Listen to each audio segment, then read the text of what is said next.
26-এর ভোটে বাংলাদেশে গণতন্ত্র প্রতিষ্ঠা হয়েছে। আগের নির্বাচনের তুলনায় ফলাফল ব্যাপক গ্রহণযোগ্য বলেছেন ইউরোপীয় ইউনিয়নের প্রধান পর্যবেক্ষক আইভার্স ইজাবস।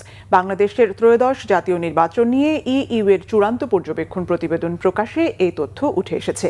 ইলেকশন ইঞ্জিনিয়ারিং এর অভিযোগের কোনো প্রমাণ পায়নি বলেও জানিয়েছেন তিনি। নির্বাচনকে সামগ্রিকভাবে শান্তিপূর্ণ ও প্রতিযোগিতামূলক বলা হলেও নির্বাচনী ব্যয় কমানো সহ সামনে আনা হয়েছে একাধিক গুরুত্বপূর্ণ সুপারিশ। জানাচ্ছেন আসমা আক্তার নূপুর। গণতন্ত্রের প্রেক্ষাপটে অন্তর্বর্তী সরকারের অধীনে অনুষ্ঠিত ত্রয়োদশ জাতীয় নির্বাচন বাংলাদেশের রাজনৈতিক অঙ্গনে এনেছে নতুন বাস্তবতা।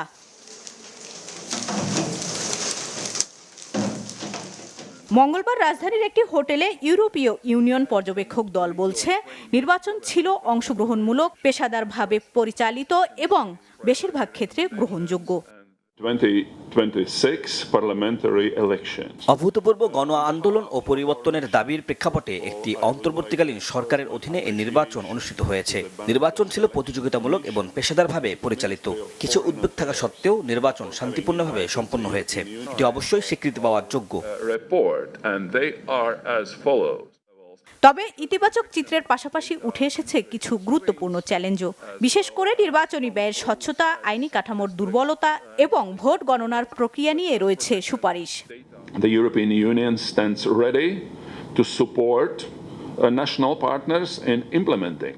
এর মধ্যে রয়েছে আইন সংস্কার, স্বচ্ছ ভোট গণনা, নারীর অংশগ্রহণ বৃদ্ধি, ডিজিটাল নিরাপত্তা, নির্বাচনী ব্যয় নিয়ন্ত্রণ, ডাকযোগে ভোট সম্প্রসারণ।